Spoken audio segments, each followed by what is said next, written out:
Welcome sa ating munting YouTube channel. Please support my videos. Comment, like and subscribe po mga idolo. Maraming salamat po. Story present. Super Devo Uling System. Kabanata 11:11. Ding! Nag-trigger ang host ng revenge mission. Patayin si Mo Shai. Walang limitasyon sa oras. Reward, 3 DevR points. Ano? Matapos marinig ang abiso, natigilan si Yezuan. Misyong paghihiganti, patayin si Mo Shai. Walang limitasyon sa oras. Kill my ass. Si Mo Shai ay isang eksperto sa rebirth state sa kanyang nakaraang buhay. Hindi mapigilan ni Yezuan na magmura sa kanyang puso. Ngunit sa sumunod na sandali, naalala niya na kakagising lang ni Mo Shai sa kanyang minanang alaala at nasa ikalimang antas pa rin ng Manifestation Realm. Maraming malalaking galaw na hindi niya magagamit. Ang pagpatay kay Mo Shai ay hindi imposible. Kung gusto niyang tapusin ang revenge mission na ito, kailangan niyang samantalahin ang sitwasyon. Kung lumakas si Mo Shai, hindi niya ito mapapatay. Reward, 3 DevR points. Masyadong mapagbigay. Nilunok ni Yezuan ang kanyang laway. Tanggapin mo. Agad niyang tinanggap ang revenge mission. Pagkatapos ng lahat, walang limitasyon sa oras o parusa. Bakit ayaw niyang tanggapin? Maaaring nakapunta na si Mo Shai sa 4 na pangunahing pamilya, kaya kinailangan ni Yezuan na magmadali. Eye of the Void. Agad na sinira ni Yezuan ang kawalan at bumalik sa pamilya Zhao. Young Master, bakit ka bumalik? Si Luo Luo, na naglilinang sa tabi ng Spirit Spring ng Zhao family, ay naramdaman ang aura ni Yezuan at nagtanong mula sa malayo. Hindi maganda. Nakapatay ako ng reincarnator sa Golden Flame City. Ngayon, baka darating siya para sirain ang 4 na malalaking pamilya. Mabilis na nagpaliwanag si Yezuan. Ano? Isang reincarnator? Nagulat si Luo Luo. Mabilis siyang umalis sa Spirit Spring at sumugod kay Yezuan. Pagpapakita, ethereal, katuparan, fragmentation, nirvana, longevity, reincarnation. Nagkaroon ng malaking agwat sa pagitan ng Manifestation Realm at ng Rebirth Realm. May misyon akong patayin itong reincarnator. Isa lang ang pagkakataon ko. Seryosong sinabi ni Yezuan, Luo Luo, bilasan mo at magsaka. Pagkatapos, papatayin natin siya. Natigilan si Luo Luo. She rolled her eyes and giggled, interesting. Ang isang Manifestation Realm expert ay kayang pumatay ng reincarnator. Mayroon akong bagong skill na maaaring magamit. Sa tansya ko, may 1 o 2 araw pa tayo. Para sa iyo ang mga bagay na ito. You must break through. Ipinasa ni Yezuan ang Heaven and Earth treasure kay Luo Luo. Sa mga ito, makakalusot ako sa loob ng 1 araw. Young Master, huwag kang mag-alala. Humajijek si Luo Luo. Tumalon siya ng mataas sa hangin at nagtungo sa Spirit Spring. Nahulog sa malalim na pag-iisip si Yezuan habang pinapanood niyang umalis si Luo Luo. Siya, na nasa 3 antas ng Manifestation Realm, ay pinatay ang 5 antas ng Manifestation Realm Blood-Robed Emperor of Heaven. Matapos mamatay ang Blood-Robed Emperor of Heaven, nagising niya ang kanyang minanang alaala at naging reincarnator. Gayunpaman, hindi nagbago ang kanyang kaharian at nanatili sa 5 antas ng Manifestation Realm. Gayunpaman, si Mo Shai, na nasa 5 antas pa lamang ng yugto ng manifestasyon, ay direktang pinatay siya, na nakalusot sa 4 na antas ng yugto ng manifestasyon. Napakabigat ng lakas na ito, kaya kinailangan niyang bumagsak muli sa lalong madaling panahon. Kung hindi siya makakalaban kay Mo Shai. Zhao Kun, halika sa aking lugar. Kaagad na ibinigay ni Yezuan ang utos kay Zhao Kun. Hindi nagtagal, dumating si Zhao Kun. Agad na sinabi ni Yezuan kay Zhao Kun ang nangyari. Matapos marinig ito, nagulat din si Zhao Kun. Reincarnator. Nauutol si Zhao Kun. Ang Reincarnation Realm ay ang 7 kaharian ng 9 Connecting Realm, na sinusundan ng Imperishable Realm at ang Connecting Realm. Tama, isang Reincarnator, kaya kailangan kong dagdagan ang aking lakas sa lalong madaling panahon. Ibigay sa akin ang lahat ng impormasyon sa 3 antas ng Manifestation Realm at sa itaas sa iyong Zhao family. Panipi, tumango si Yezuan. Sa kasalukuyan, sa Zhao family, ang lolo ko ay nasa 6 na antas ng Manifestation Realm, ang aking 2 great-grand-uncle ay nasa 5 antas ng Manifestation Realm, at ang aking lolo, ama, at ang iba pa ay nasa ika-4 na antas ng Manifestation Realm, sagot ni Zhao Kun. Hindi ko makontrol ang mga nasa ika-5 antas ng Manifestation Realm, ngunit maaari kong kontrolin ang mga nasa ika-4 na antas ng Manifestation Realm. Matapos marinig ito, maingat na nagplano si Yezuan sa kanyang puso, pagkatapos ay sinabi, aalis na ako ngayon sa pamilya Zhao. Tawagan ang iyong ama at ang iba pa isa-isa sa malalim na bundok na nadaanan natin patungo sa pamilya Zhao. Oo, guru, ang emosyon ni Zhao Kun ay hindi nagbabago kahit kaunti. Alam niya na gustong kontrolin ni Yezuan ang buong pamilya Zhao. Kung sakali, dinala pa rin ni Yezuan si Luo Luo. Pagkatapos ng lahat, ang lakas ng kaluluwa ni Luo Luo ay pambihira. Kahit na hindi pa siya nakapasok sa ika-3 antas ng Manifestation Realm, maaari pa rin siyang makatulong. Sa sandaling iyon, direktang umalis si Yezuan at pumunta sa malalim na bundok sa labas ng Zhao Clan. Nagpatuloy si Luo Luo sa paglilinang habang hinihintay niya ang pagdating ni Zhao Kun. Hindi nagtagal, naramdaman ni Yezuan ang isang malakas na aura na papalapit. Kunir, sinong napakahiwaga. Isang nasa katanghaliang gulang na lalaki ang sumunod sa likod ni Zhao Kun at nagtanong ng may pagtataka. Pare, sundan mo na lang ako. Direktang dinala ni Zhao Kun ang kanyang ama na si Zhao Mo. Sa sandaling ito, tinatago ni Yezuan ang kanyang aura. Pagkakapasok ni Zhao Mo, agad niyang ginamit ang Burning Eye sa kanya. Ano? Sumakit ang puso ni Zhao Mo habang nagmamadaling hinawakan ang kanyang dibdib at sumigaw sa sakit. Pare, anong nangyari sa'yo? Nagkunwaring walang alam si Zhao Kun at nagtanong.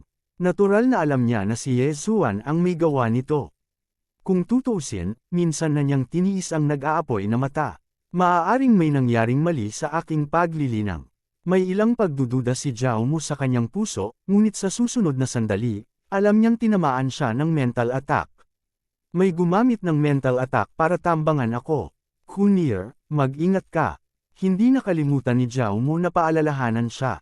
Gayunpaman, nang matapos siyang magsalita, biglang inatake ni Zhao Kun ang kanyang biolohikal na ama. Bang! Si Zhao Mo ay pinalipad, bumagsak sa ilang puno at sinira ang mga ito. Kun, ikaw, si Zhao Mo ay nabigla pa rin. Buti na lang naambush siya, pero ang umatake ay sarili niyang anak. Sa ilang sandali, naghinala siya na si Zhao Kun ay ginaya.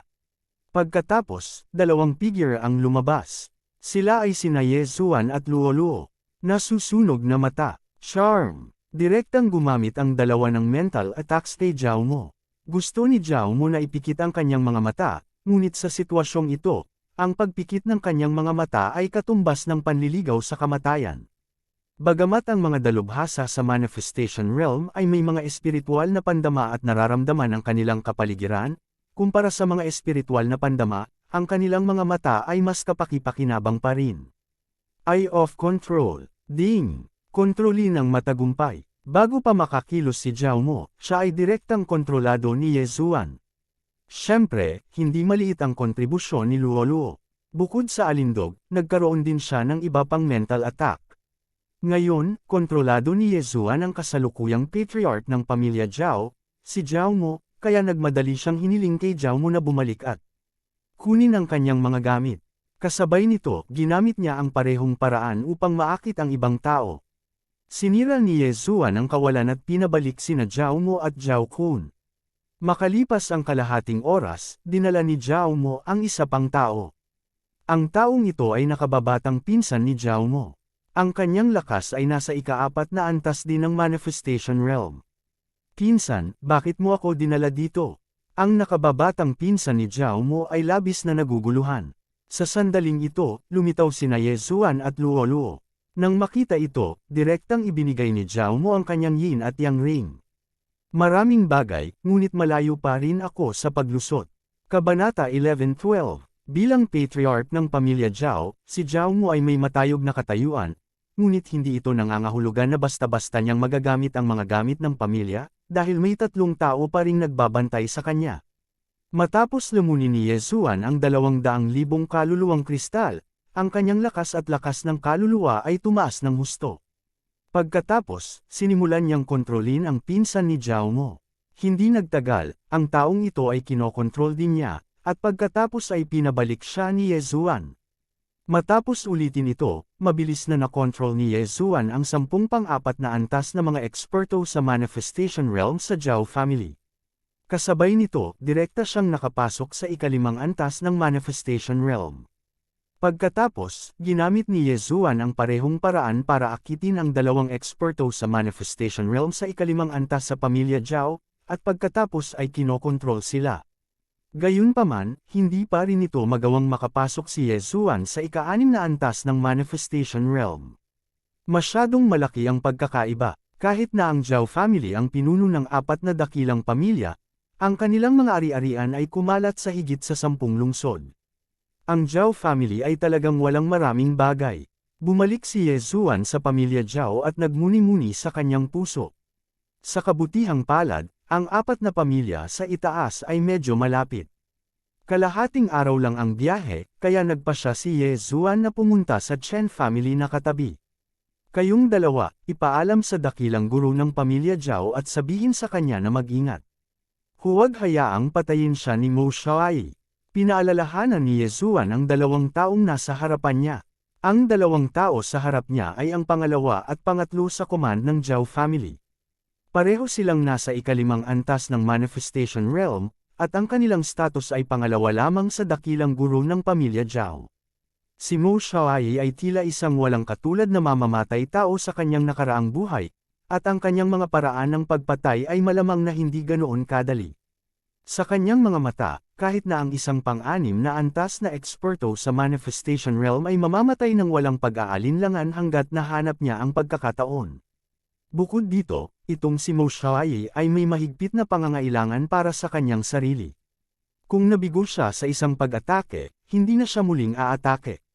Gayunpaman, narinig siya ni Yezuan na bumubulong sa kanyang sarili noon na hindi pa siya nabigo sa kanyang libu-libong taon bilang isang assassin.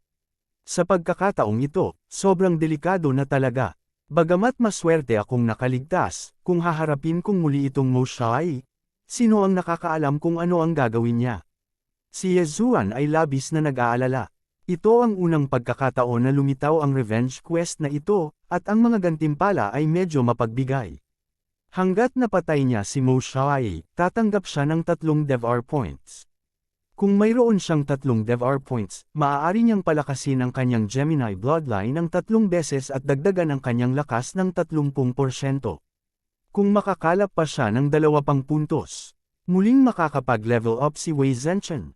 Sa oras na iyon, talagang makakamit niya ang Return of All Swords.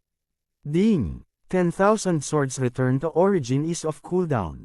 Nang si Yezuan ay lilipat na, bigla siyang inabisuhan ng system. Maaari niyang gamitin muli ang kanyang trumpeta. Nang malapit na siyang umalis, biglang nagbago ang isip ni Yezuan. Sa halip na pumunta sa Chen clan, maaari na rin niyang patayin ang kanyang daan patungo sa Bloodclad sect. Sa kanyang bilis, aabutin ng wala pang isang araw para marating niya ang Bloodclad sect mula sa Golden Flame City. Nakapagdesisyon na ako, punta tayo sa Bloodclad sect. Napaisip si Yezuan sa kanyang sarili. Sinira niya ang kawalan at bumalik sa Golden Flame City. Isang araw pa lang mula nang gisingin ni Mo Xiaoyi ang kanyang minanang alaala. Gayunpaman, sa panahong ito, lahat ng nasa Golden Flame City ay umalis dala ang kanilang mga bagahe. Masyadong tamad si Yezuan para alalahanin ito at sumugod sa Bloodclad sect. Ang Bloodclad sect ay maihahambing sa kombinasyon ng 4 great clans. Mayroong isang 7th level ng Manifestation Realm na eksperto sa sekta.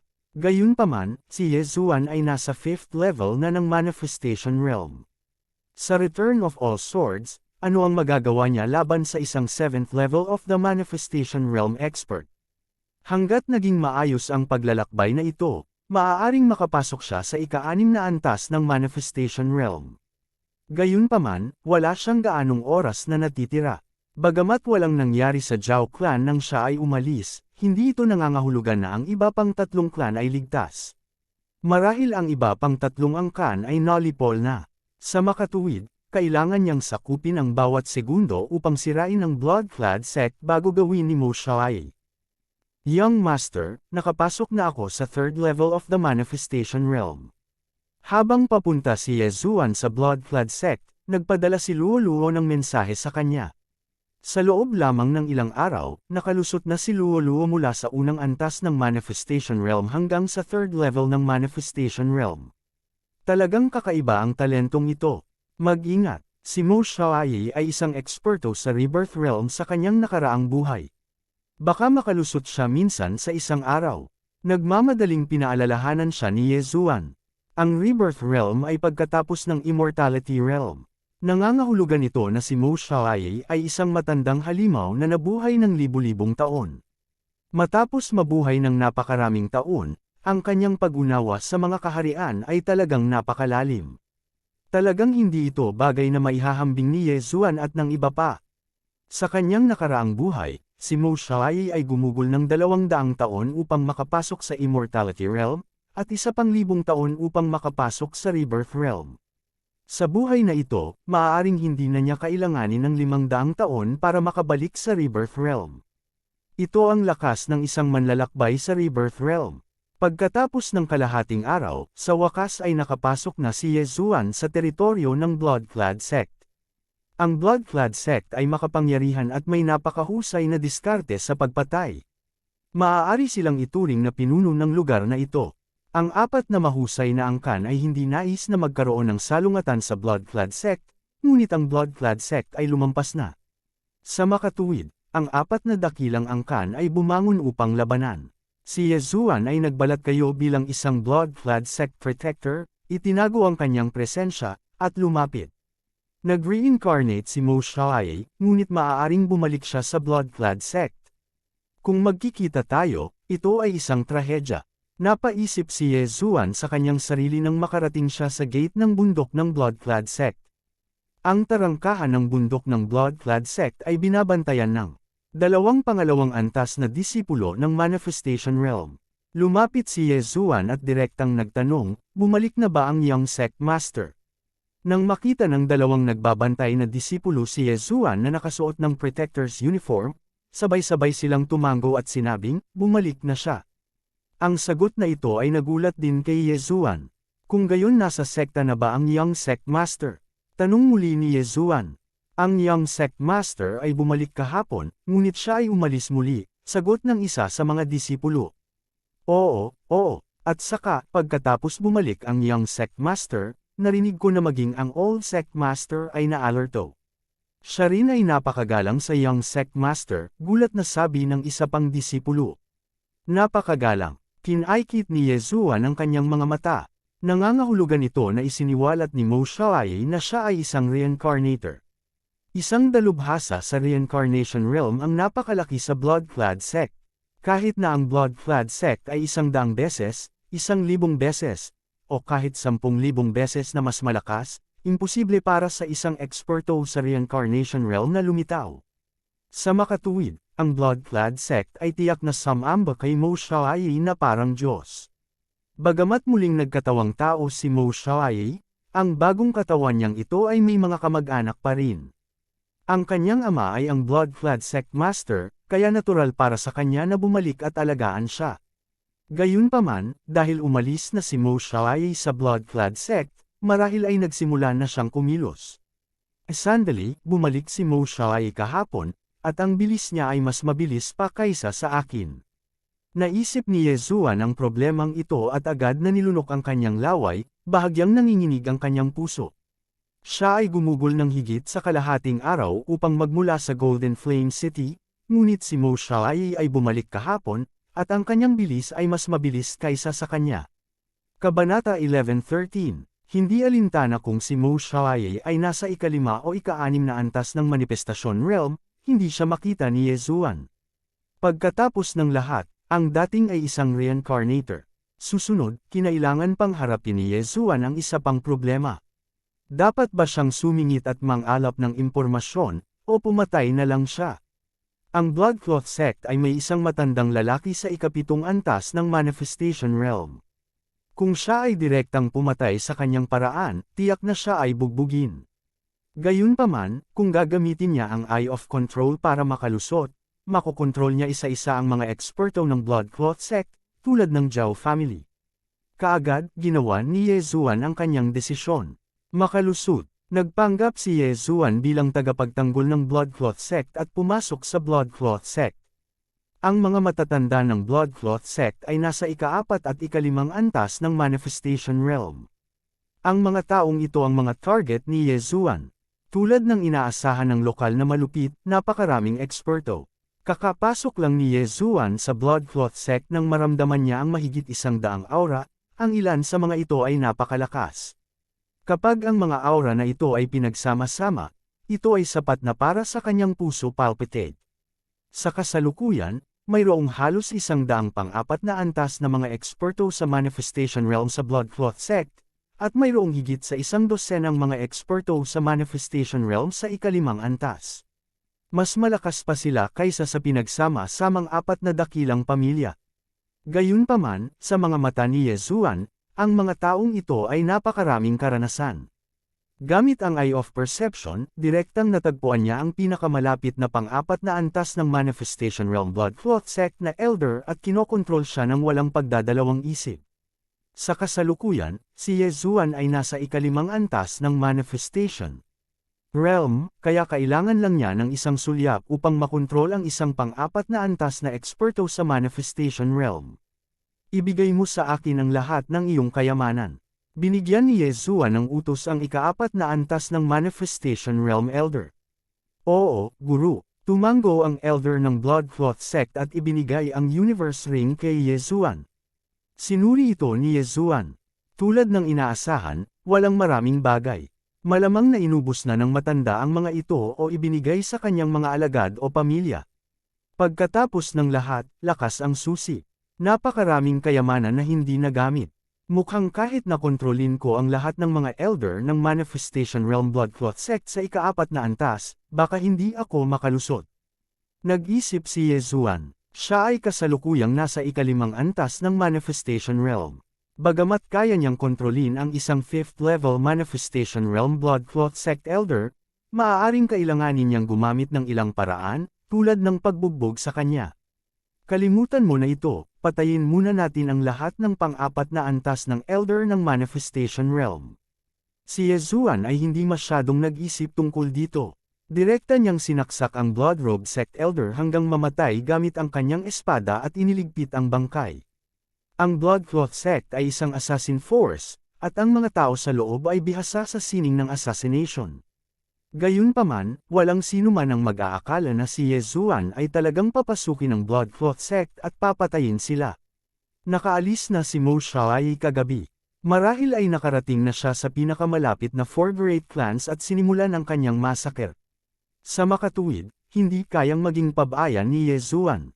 Ito ay dahil alam niya na pagkatapos tulungan ni Mo Xiaoyi ang Bloodcloth Sect na linisin ang gulo, malamang naaalis siya. Ito ang una at huling pagkakataon ni Yezuan.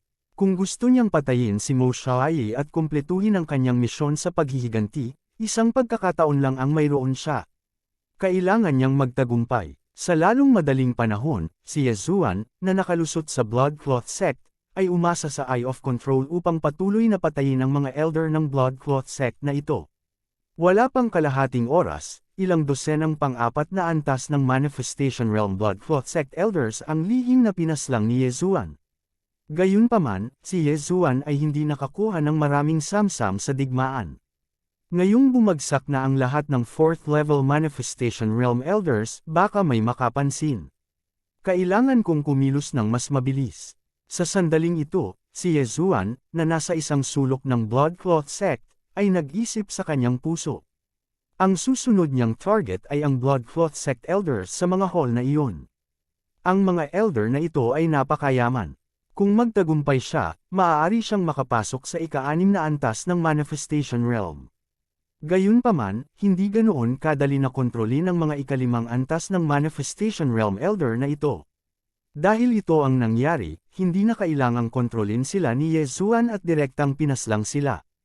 Ito ay dahil siya ay kasalukuyang nakabalat kayo bilang isang Bloodcloth Sect Elder. Ang Bloodcloth Sect ay isang assassin force.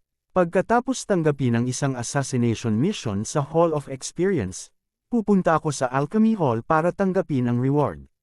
Napaisip si Yezuan sa kanyang puso habang naglalakad siya patungo sa Alchemy Hall ng Bloodcloth Sect. Ang Alchemy Hall ng Bloodcloth Sect ay may kabuuang 3 5th level Manifestation Realm Elders na nangangasiwa dito.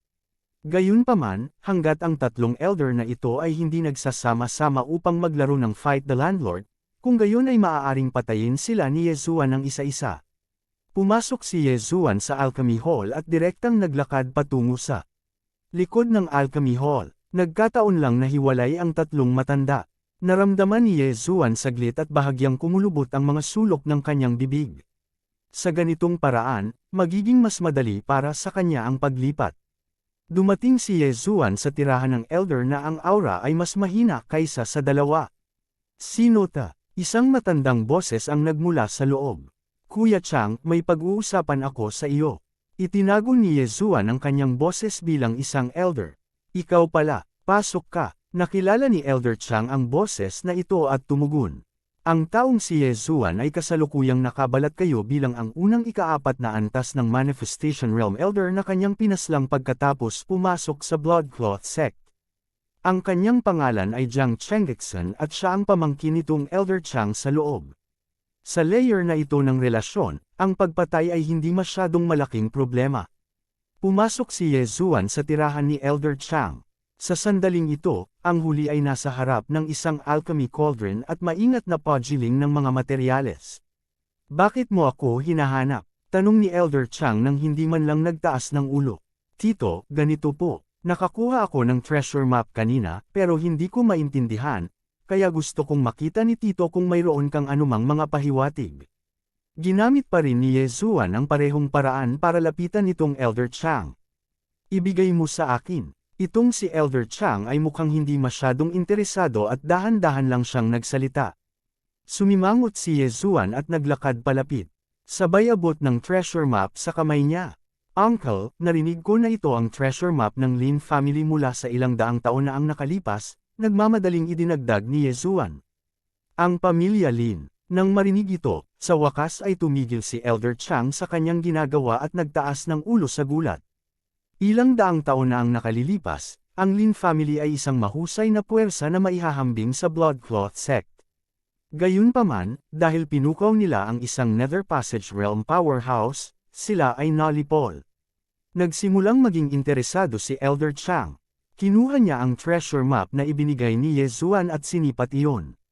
Gayunpaman, wala siyang anumang mga pahiwatig. Siyempre, hindi niya masabi. Pagkatapos ng lahat, ito ay casual na iginuhit ni Yezuan. Kakaiba kung may sasabihin siya. Tito, anong ginagawa mo? Nagkunwaring curious si Yezuan at nagtanong. Ito ay isang formula ng tableta na ibinigay sa akin ng Sect Master. Ito ay tinatawag na Jade Blood Golden Pill. Pinipino ko ang isang uri ng supplementary pill para sa Jade Blood Golden Pill, casual na sagot ni Elder Chang. Advancement Pill. Nagulat si Yezuan. Ang refining material para sa Jade Blood Golden Pill ay talagang isang supplementary pill. Ito ay napakabihirang. Sa pangkalahatan, direktang ginagamit ng mga refining pill ang mga hilaw na materyales upang pinuhin. Gayunpaman, ang Jade Blood Golden Pill ay nangangailangan ng mga pandagdag na table task bilang karagdagan sa mga hilaw na materyales. Kaya naman, tinawag itong advancement pill. Tama, ito ay isang advancement pill. Ang Jade Blood Golden Pill na ito ay isang banal na tableta para sa ating Bloodcloth Sect. Hanggat matagumpay ko itong mapino, ang ating Bloodcloth Sect ay maaaring magkaroon ng Nether Passage Realm Powerhouse. Kabanata 11:14, Nether Passage Realm. Bulong ni Yezuan sa kanyang puso. Sa kasalukuyan, ang Bloodcloth Sect ay mayroon lamang isang eksperto sa ikapitong antas ng Manifestation Realm, na malayo sa Nether Passage Realm. Uncle, reincarnator ba talaga si Lord Mo Zuyi? Agad na sinundan ni Yezuan ang baging at nagtanong. Siyempre, sa tingin mo paano pa nangyari ang Jade Blood Golden Pill? Ang paggising ni Lord Mo Zuyi ay malaking kapalaran ng ating sekta. Kahit na umalis si Lord Mo Zuyi sa hinaharap, ang ating Bloodcloth Sect ay patuloy na uunlad. Walang kamalay-malay na sumagot si Elder Chang, pagkatapos ay biglang itinaas ang kanyang ulo at gulat na nagtanong, kakaiba, paano mo nalaman ang tungkol dito? Wala kang autoridad na malaman ang tungkol dito. Ubu, agad nang umiti si Yezuan, hindi alam kung paano sisigot. Biglang naging awkward ang atmosphere. Ang katotohanan na ang young sect master ng Bloodcloth sect na si Xiaoye ay naging kasalukuyang Mo Xiaoye ay nalaman lamang ng mga elder sa ikalimang antas ng Manifestation Realm at ng sunod-sunod na sect masters. Logically speaking, si Jiang Chengdixen ay hindi dapat magkaroon ng autoridad na malaman, kaya paano niya nalaman? Kalimutan mo na, dahil alam mo, dapat mong maunawaan ang kahalagahan ng bagay na ito. Si Lord Mo Xiaoye ay isang reincarnator, isang super expert sa Rebirth Realm sa kanyang nakaraang buhay.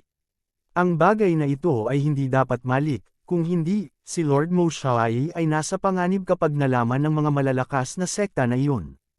Panipi, hindi ito masyadong inisip ni Elder Chang at same time na pinaalalahanan si Jiang Chengdixen dahil bigla niyang naalala na ang ama ni Jiang Chengdixen ay isa ring 5th level Manifestation Realm Elder. Dapat ay narinig ni Jiang Chengdixen ang tungkol kay Mo Xiaoye mula sa kanyang ama. Oo, tikong talaga ang bibig ko. Namula si Ye Zuan sa kahihiyan. Pagkatapos ng isang paghinto, nagpatuloy siya, ngayong nagising na ni Lord Mo Xiaoye ang kanyang minanang alaala, ang kanyang cultivation ay malamang na umunlad ng mabilis. Siguro kung narating na niya ang Nether Passage Realm. Nagbibiro ka ba? Bagamat ang isang reincarnator ay isang sobrang dalubhasa sa kanyang nakaraang buhay, maraming mga bagay na hindi niya magagamit ngayon. Bukod dito, ang mga martial artist ay halos umaasa sa mga mapagkukunan ng pagtatanim upang linangin. Paano ito magiging napakadaling makalusot? Malamig na bamantong hininga si Elder Chang. Kung ganoon, si Lord Mo Xiaoye ay nasa ikalimang antas lamang ng Manifestation Realm. Biglang lumiwanag ang mga mata ni Ye Zuan. Magandang balita ito para sa kanya. Ang bawat eksperto sa Rebirth Realm ay isang super expert na nabuhay ng libu-libong taon. Ang kanilang lakas ay nakukuha din sa libu-libong taon ng mapait na paglilinang. Bagamat ang bilis ng kanilang paglilinang pagkatapos ng reincarnation ay daan-daan o libu-libong beses na mas mabilis kaysa sa atin, hindi ito posible para sa kanila na makalusot sa magdamag. Gayunpaman, binigyan ni Lord Mo Xiaoye ang Sect Master ng Jade Blood Golden Peel formula upang mapino niya ang Jade Blood Golden Peel at mabilis na mabawi ang kanyang lakas. Sinasabi na hanggat ang peel na ito ay pino, si Lord Mo Xiaoye ay mabilis na makaka-recover sa Nether Passage Realm, o kahit na makalusot sa Fulfillment Realm at makapagtatag ng mga natal palace. Pagkatapos magsalita ni Elder Chang, marahas na ng inag si Ye Zuan. Realm ng Katuparan. Tulad ng inaasahan sa isang reincarnator, maaari siyang makalusot sa Fulfillment Realm sa pamamagitan lamang ng isang random na tableta. Kung kaya niyang pinuhin ang Jade Blood Golden Peel sa pagkakataong ito, malamang na hindi na ako magkakaroon ng isa pang pagkakataon. Napaisip si Ye Zuan. Siya ay nasa ikalimang antas lamang ng Manifestation Realm. Malayo pa siya sa Nether Passage Realm, lalo pa sa Fulfillment Realm. Kung nabigo ang misyon na ito, malamang na hindi na siya magkakaroon ng isa pang pagkakataon. Ito ay dahil kapag nakatakas si Mo Xiaoye, malamang na hindi na niya ito mahahanap. Sa oras na iyon, si Mo Xiaoye ay magtatago at mapait na maglilinang. Sa makatuwid, kailangan niyang magtagumpay sa isang pagkakataon. Narinig ko na lumabas muli si Lord Mo Xiaoye. Saan siya nagpunta? Tanong muli ni Ye Zuan. Pumunta siya upang lipulin ang 8 dakilang pamilya. Ang 8 dakilang pamilyang ito ay talagang nanliligaw sa kamatayan. Talaga bang iniisip nila na ang ating Bloodcloth sect ay hindi nagpadala ng mga eksperto dahil natatakot tayo sa 4 na eksperto sa Manifestation Realm na iyon sa ika-6 na antas? Gusto lang nating bigyan ng pagkakataon ang ating mga alagad na magkaroon ng karanasan. Galit na nagmura si Elder Chang at nagpatuloy, sa pagkakataong ito, si Mo Xiaoye ay personal na lumabas dahil ang 8 dakilang pamilya ang may susi sa Trans-Realm Teleportation Formation. Trans-Realm Teleportation Formation. Nang marinig ang pangalang ito, nagulat si Ye Zuan. Bakit niya binanggit ang Trans-Realm Teleportation Formation? Si Lord Mo Xiaoye ay orihinal na mula sa Glazed Light Sacred Ground. Sa makatuwid, pagkatapos nating pinuhin ang Jade Blood Gold Peel, babalik si Mo Xiaoye sa Glazed Light Sacred Ground, patuloy na sagot ni Elder Chang. Nakikita ko, namilog ang mga mata ni Ye Zuan. Hindi niya inaasahan na si Mo Xiaoye ay mula sa Glazed Light Sacred Ground. Nagkataon na pupunta rin siya sa Glazed Light Sacred Ground. Matapos makuha ni Mo Xiaoyi ang tatlong susi, maaari niyang patayin si Mo Xiaoyi at makatipid ng maraming pagsisikap.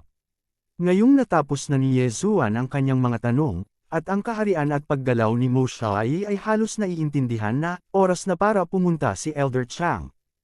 Hindi ko agad maintindihan ang treasure map mo. Kunin mo ito at ipakita mo sa tatay mo. Ang pinakamahalaga ngayon ay ayusin ang pil. Hindi ko na maantala. Habang nagsasalita si Elder Chang, itinaas niya ang kanyang ulo at ibinigay ang treasure map sa kanyang kamay kay Ye Zuan. Gayunpaman, sa sandaling ito, whoosh! Isang sinag ng espada ang tumagos diretso sa kanyang puso. Ikaw, gulat na tiningnan ni Elder Chang si Ye Zuan. Hindi niya maintindihan kung bakit siya sasalakayin ng kanyang pamangkin. Sa susunod na sandali, napagtanto niya ang nangyari. Ikalimang antas ng kaharian ng manifestasyon. Ang Jiang Chengdexen sa harap niya ay isang impostor. Gayunpaman, sa oras na napagtanto niya kung ano ang nangyari, ang kanyang puso ay napunit na sa kalahati ng aura ng espada, at siya ay namatay kaagad. Pagkatapos, nagmamadaling pumunta si Ye Zuan para kunin ang bangkay at mga gamit ni Elder Chang. Medyo maraming bagay, pero mahaba pa ang lalakbayin ko bago ako makalusot. Napaisip si Ye Zuan sa kanyang sarili. Sinimulan niyang suriin ang Chen Kunring ni Elder Chang at nakakita ng formula ng tableta sa loob nito. Iyon ay ang Jade Blood Golden Pill. Ang Jade Blood Golden Pill ay isang banal na tableta sa Blood Cloth Sect. Ang isang tableta ay maaaring magpalaki ng paglilinang ng isang tao ng 100 taon. Gayunpaman, hindi ito masyadong kapaki-pakinabang kay Ye Zuan. Bagamat natutunan niya ang Jade Blood Technique, ito ay walang silbi dahil ang Jade Blood Technique ay kailangang patuloy na i-circulate. Kahit na ang mga disipulo ng Blood Cloth Sect ay kailangang linangin ito sa loob ng ilang taon. Ang Blood Cloth Sect ay may mga materyales para pinuhin ang Jade Blood Golden Pill, kaya kahit naubusin niya ito ng normal, hindi siya masyadong makikinabang dito. May tatlong matatanda sa Alchemy Hall. Ngayon na ang isa sa kanila ay pinaslang, si Ye Zuan ay papatayin ang dalawa pa. Pagkatapos, hahabulin niya ang buong Alchemy Hall. Elder Yuan, may pag-uusapan ako sa iyo. Dumating si Ye Zuan sa tirahan ng pangalawang elder at sumigaw. Pagkatapos, may nagbukas ng pinto ng courtyard at pinapasok si Ye Zuan. Ang sumunod na nangyari ay hindi na kailangang sabihin. Ginamit ni Ye Zuan ang paraan ng treasure map para makalapit kay Elder Yuan. Pagkatapos, bigla siyang umatake ng pinag-aaralan ni Elder Yuan ang treasure map. Puff! Isang malamig na kinang ang kumislap at si Elder Yuan ay bumagsak sa lupa. Nagmamadaling inilagay ni Ye Zuan ang bangkay sa kanyang Chen Kunring. Hindi sapat. Namilog ang mga mata ni Ye Zuan. Pakiramdam niya ay wala siyang magawa. Tila kailangan niyang patayin ang ikatlong matanda sa Alchemy Hall. Kabanata 11:15. Ang tatlong matatanda ng Alchemy Hall ay abala lahat sa pagpino ng oily repeal ng Jade Blood Gold Pellet. Gayunpaman, ang oily repeal na ito ay walang gaanong halaga, kaya lahat sila ay pinino ito sa kanilang sariling mga patio. Lumapit si Ye Zuan sa tirahan ng elder na ito at naghanda na gamitin ang parehong paraan para patayin siya. Gayunpaman, tulad ng ginamit niya ang parehong paraan upang makapasok sa looban ng huling elder at magsasalita na sana. Biglang, isang aura ang tumagos sa sensing range ni Ye Zuan. Ang aura na ito ang pinakamalakas sa buong Blood Cloth Sect. Ikapitong antas ng Manifestation Realm. What the F***? Nagmura si Ye Zuan sa kanyang puso. Ang buong Blood Cloth Sect ay mayroon lamang isang tao sa ikapitong antas ng Manifestation Realm, na dating Sect Master. Bakit pumunta ang Old Sect Master sa Alchemy Hall? Ang pagdating ng matandang Sect Master ay nagbigay sa kanya ng matinding takot. Isang ikapitong antas na dalubhasa sa Manifestation Realm ang kagagaling lang sa kanyang harapan. Nang maramdaman ni Elder Song ang malakas na aura na ito, tumigil din siya sa kanyang ginagawa at itinaas ang kanyang ulo para tingnan ang Old Sect Master. Elder Song, kumusta? Sumulyap kay Ye Zuan ang matandang leader ng sekta ng Blood Cloth Sect at nagtanong. Si Ye Zuan ay disguised bilang Jiang Chengdexen. Bagamat isa rin siyang elder sa Blood Cloth Sect, hindi siya nararapat na banggitin sa harap ng Old Sect Master. Sa makatuwid, ang matandang Sect Master ay kailangang maging mas maingat. Dapat mapino ko ang Oilia refill sa loob ng 3 araw. Matapat na sagot ni Elder Song. Very good. Ang matandang sect master ay tumango bilang kasiyahan at nagtanong, saan nagpunta ang dalawa pang elder? Sila. Natigilan sandali si Elder Song at umiling, hindi rin ako sigurado. Sa sandaling ito, ang atensyon ng old sect master ay napunta kay Ye Zuan. Mula sa simula hanggang ngayon, pakiramdam niya ay may mali. Pagkatapos maingat na sukatin siya, nagtanong siya, Elder Jiang, may nangyari bang mali sa iyong Jade Blood Art Cultivation? Bakit kakaiba ang iyong aura? Nang marinig ang tanong na ito, ang puso ni Ye Zuan ay nanginig ng husto. Dalubhasa ang isang eksperto, agad niya itong napansin.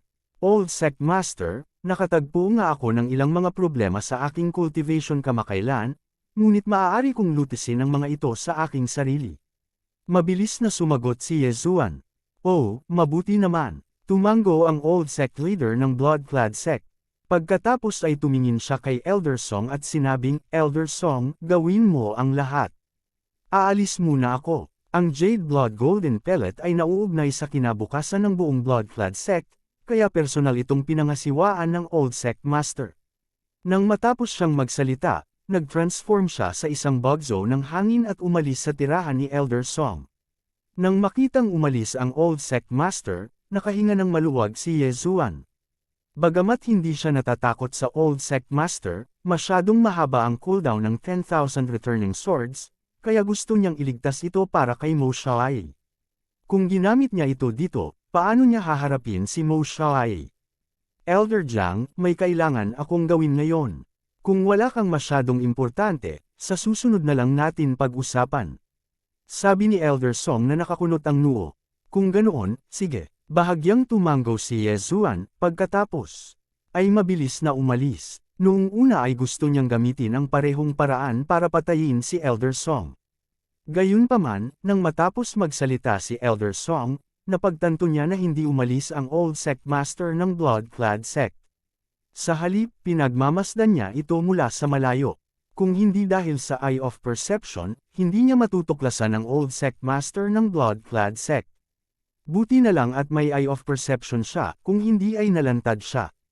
Ang Old Sect Master ng Blood-clad Sect ay sinasabing pumatay sa isang eksperto sa 7th level Manifestation Realm noong siya ay nasa 6th level of the Manifestation Realm.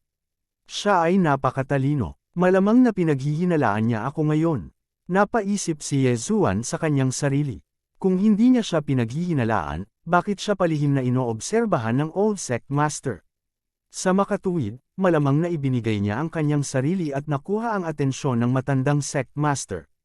Bagamat siya ay nakasuot ng maskara at ang kanyang boses ay kay Jiang Chengdixen, napakahirap baguhin ang mga ugali ng isang tao. Ang pinakamahalagang dahilan ay ang Jade Blood Technique. Masyadong kakaiba ang aura sa kanyang katawan.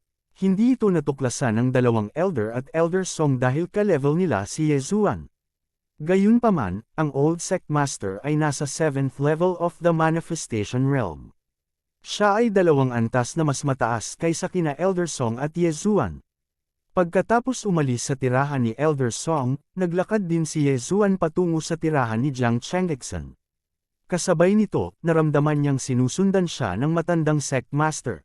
Halos lahat ng 4th level Manifestation Realm Elders ng Blood-clad Sect ay patay na. Malamang na natuklasan na ng Old Sect Master. Nag-alinlangan si Ye Zuan. Iniisip niya kung dapat ba niyang direktang ilantad ang kanyang sarili at patayin ang Old Sect Master ng Blood-clad Sect. Gayunpaman, habang siya ay nagmumuni-muni. Shoo! Isang naka-ear-piercing sound ang umalangaw-ngaw.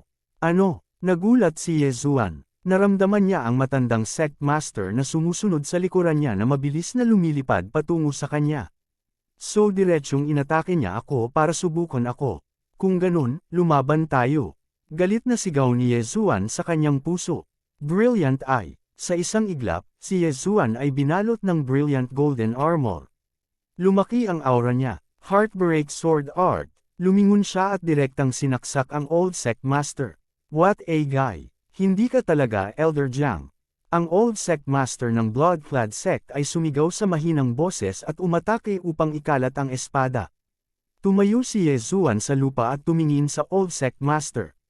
Tinanong niya, paano mo ako natuklasan? Intuition. Malamig na sagot ng old sect master ng Blood-clad sect. Nagpatuloy siya, ang sekta ay nawawala ngayon ng 12-dosenang elder. Ikaw ang pumatay sa kanila, tama. Tama, kagagawan ko lang. Kung hindi ka pa nagpakita, namatay na si Elder Song sa kamay ko. Inamin agad ito ni Yezuan. Nang marinig ito, naramdaman ng old sect master na bahagyang uminit ang kanyang mukha. Kusang bumangon ang isang pakiramdam ng hiya. Ang ating Blood-clad sect ay bihasa sa lahat ng uri ng paraan ng pagpatay. Gayunpaman, may isang taong nakalusot sa ating sekta at pumatay ng napakarami sa ating mga elder. Ito ay talagang isang kahihiyan. Gayunpaman, labis akong na-curious tungkol sa iyong diskarte sa pagbabalat kayo. Kung maaari mong ibigay ito, iiwan kita ng isang buo na bangkay. Panipi. Ang old sect master ng Blood-clad sect ay nagsalita ng may kumpiyansang ekspresyon. Pagkatapos ng lahat, siya ay nasa ikapitong antas ng Manifestation Realm, habang si Yezuan ay nasa ikalimang antas lamang ng Manifestation Realm. Kahit na hindi siya kumilos, naisip niya na si Yezuan ay hindi makakalabas ng Blood-clad sect ng buhay. Kahit na ang Blood-clad sect ay nawala ng napakaraming elder, mayroon pa ring higit sa 10 tao sa itaas na echelon. 3 sa kanila ay nasa ika-6 na antas ng Manifestation Realm. Habang nag-uusap ang dalawa, maraming mga disipulo ng Blood-clad sect ang nagtipon sa paligid. Ano, si Elder Jiang ay talagang ibang tao sa disguise. Paano ito posible? Hindi pwedeng magkamali. Siya mismo ang umamin. Hindi nakakagulat na maraming elder ang nawawala. Lahat sila ay pinaslang. Para mangyari ang ganito sa ating Blood-clad sect, ito ay sadyang hindi maisip. Saan nanggaling ang taong ito? Hindi lamang ang kanyang disguise technique ay kamangha-mangha, ang kanyang mga paraan ng pagpatay ay napakalakas din. Wala siyang naiwang bakas, kung hindi dahil sa old sect master, napatay niya ang ating mga elder. Ang nakapaligid na mga disipulo at protector ng Blood-clad sect ay nagulat lahat.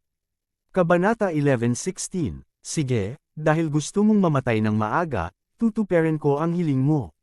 Sumigaw ang lumang sect leader ng Blood-clad sect.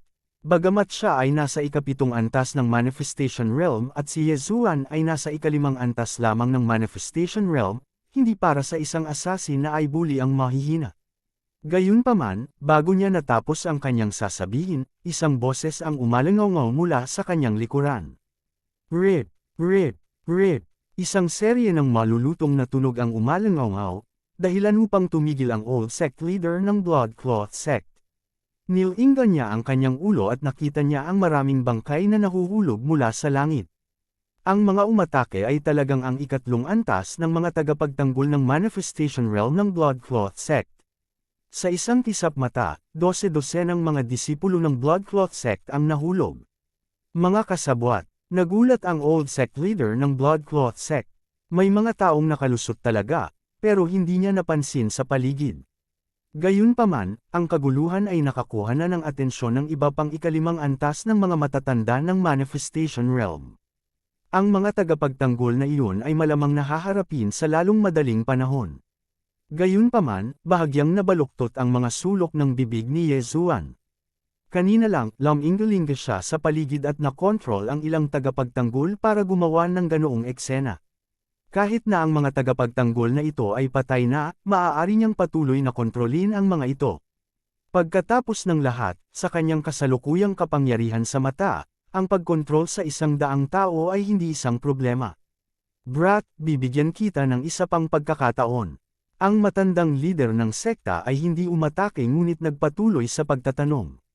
Gustong-gusto niya ang disguise technique ni Yezuan dahil kahit siya ay walang ebidensya na magpapatunay na si Yezuan ay isang disguise. Kung mabisa niya itong disguise technique, magiging kahanga-hanga ang Blood-clad sect sa hinaharap. Chance my ass. Hindi nagsalita si Yezuan at direktang sinaksak ang kanyang espada sa old sect leader ng ilang beses. Nakaalis na si Mo Xiaoyi kagabi at malamang na nasa 4 na major clans na siya ngayon, kaya kailangan niyang magmadali. Kung ganoon nga, ihahatid na kita ng personal. Ang matandang sect leader ay sumigaw at umatake din. Tinansya niya na mahahanap niya ang gusto niya mula sa Yezuan's Universe Ring.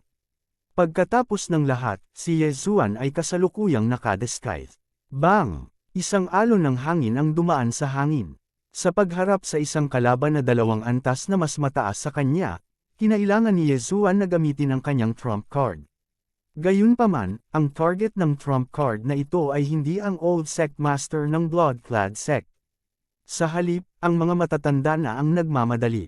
Ika-6 na antas ng Manifestation Realm, 2 sa kanila. Naramdaman ni Yezuan ang 2 aura na bahagyang mas mahina kaysa sa old sect master. Agad siyang tumakas, naiwan ang matandang sect master habang sumusugod siya sa kanilang 2. Ang di kapanipaniwalang bilis. Pigilan mo siya para sa akin. Inakala ng old sect leader ng Bloodcloth sect na si Yezuan ay tatakas, kaya mabilis siyang sumigaw.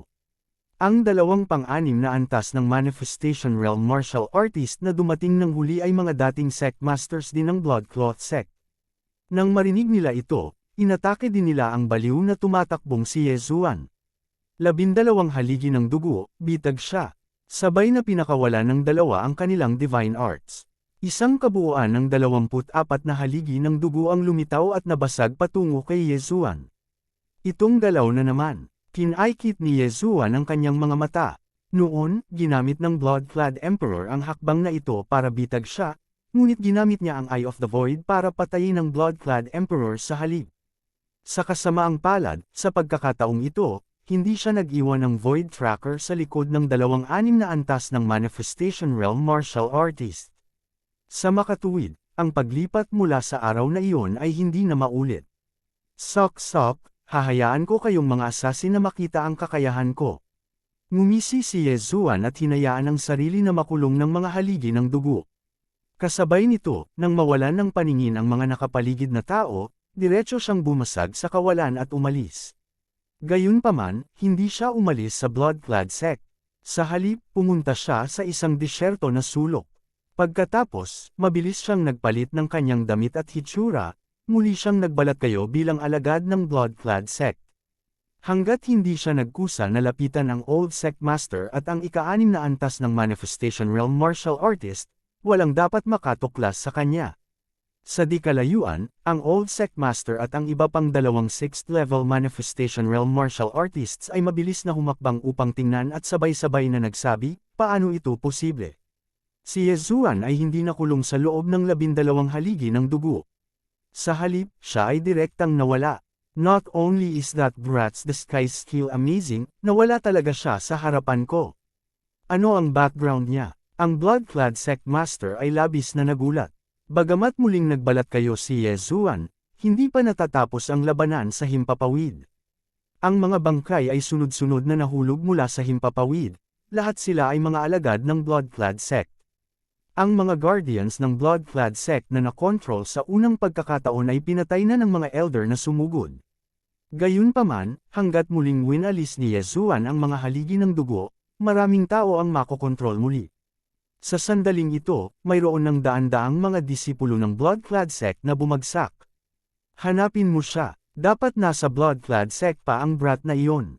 Hanapin mo siya. Galit na galit ang Blood-clad sect master kaya hinihipan niya ang kanyang balbas.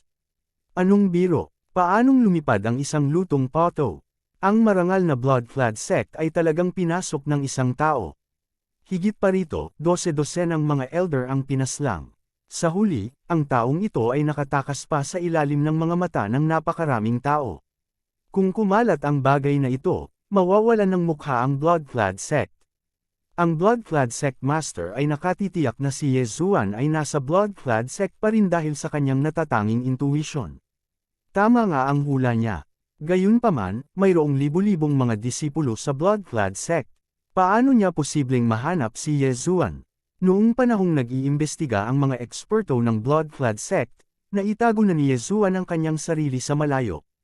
Mahigit 10 minuto na niyang pinapanood ang Blood-clad sect, ngunit wala siyang mahanap. Gayunpaman, sa loob ng 10 minutong ito, mahigit 100 tao ang nagtaksil sa kanila at pinatay ang sarili nilang mga miyembro ng sekta.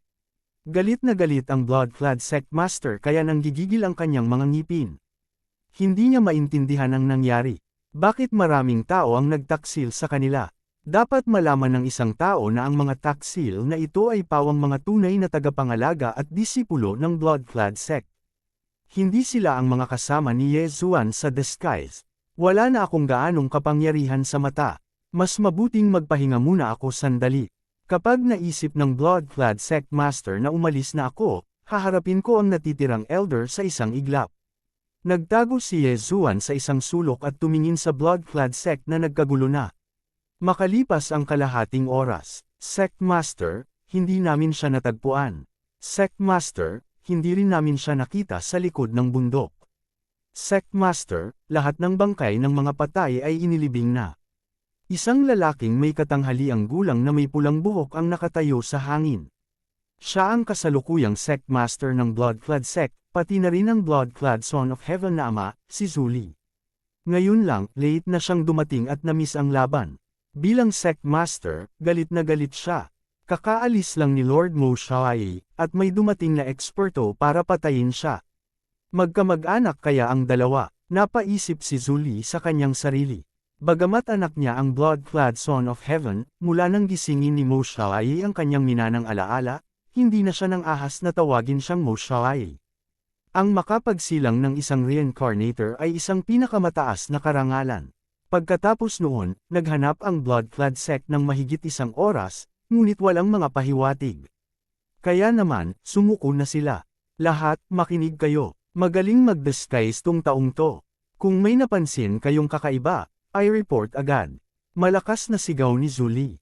Oo, Kabanata 11:17. Sa sandaling ito, si Yezuan, na nagtatago sa sulok, ay hindi napigil ang matawa sa kanyang puso nang marinig niya ito.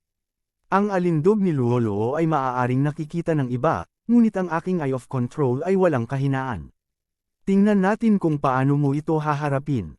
Naghintay siya ng ilang sandali bago hinayaan ni Luoluo na gayumahin ang mga miyembro ng Zhao family. Para sa kanyang sarili, nag-iwan din siya ng higit sa 10 pwesto na walang laman. Pagkatapos, patuloy niyang kinokontrol ang mga ito at binigyan sila ng isang tiyak na utos.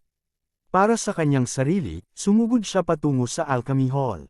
2 sa 3 dakilang Alchemy Elder sa Alchemy Hall ang nahulog, naiwan lamang si Elder Song.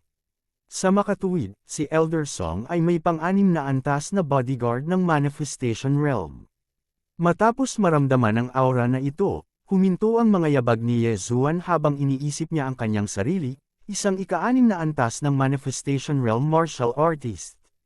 Kung ikukumpara sa old sect leader ng Bloodcloth sect, ang kanyang lakas ay masyadong mahina. Hindi dapat maging problema na patayin siya bago mag-react ang iba. Nang maisip niya ito, nilapitan ni Yezuan ang tirahan ni Elder Song at walang awan niyang sinaksak ang kanyang espada sa 2 tao. Heartbreak Sword Technique.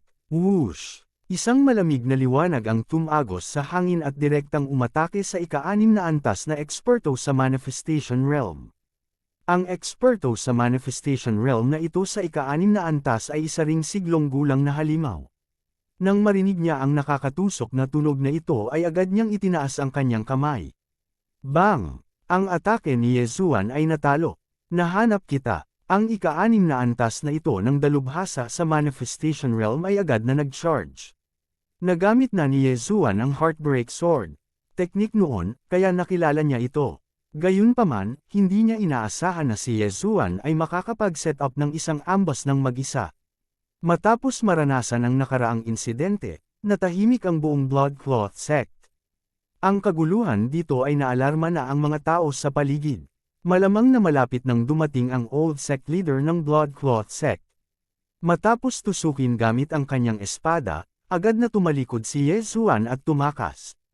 Ang dalubhasa sa ika-6 na antas ng Wan Xiang stage ay pinalapot din ng kanyang True Chi at Wan Xiang Force upang bumuo ng 12 haligi ng dugo. Gusto mo pang tumakbo? Dito ka na lang. Isang paputok na sigaw ang narinig. Lumingon si Yezuan at nakitang muli ang 12 haligi ng dugo.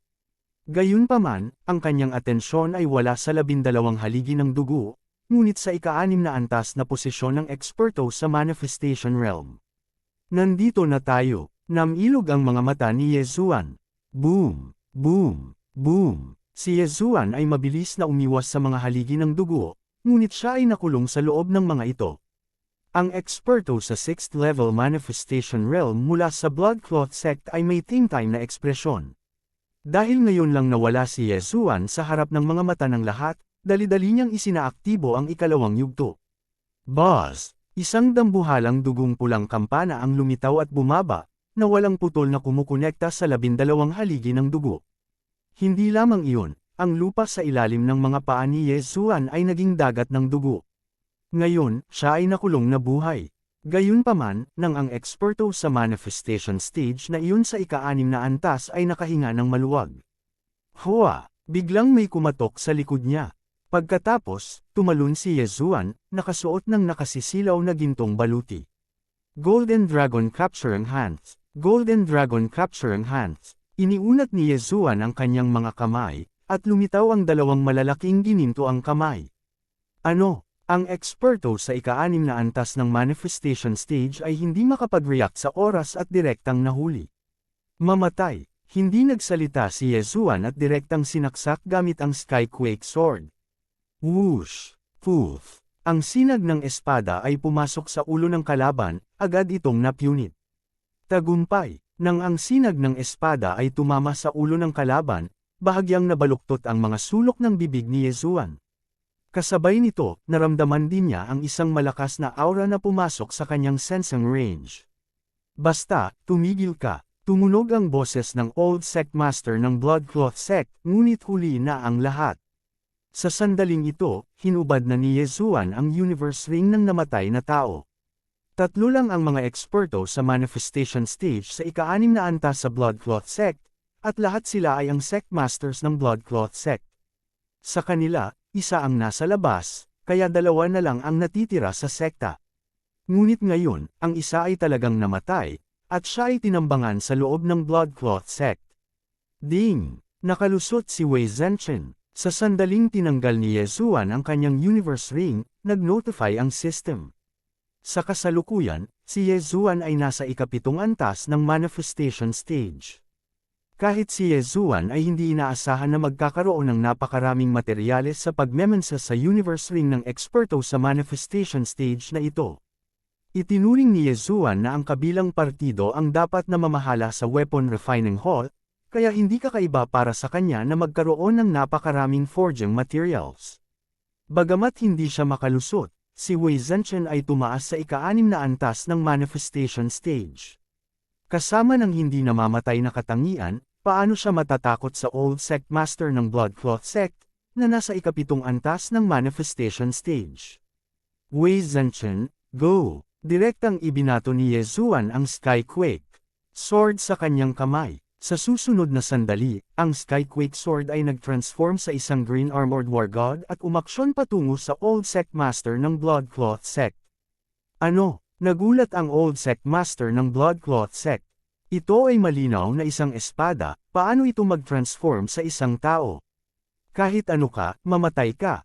Ang Old Sect Master ng Blood Cloth Sect ay galit na umungal at naglunsad ng pag-atake kay Wei Zhenchen. Gayunpaman, ang kanyang pag-atake ay walang gaanong epekto kay Wei Zhenchen. Hindi ito nakalusot sa kanyang depensa.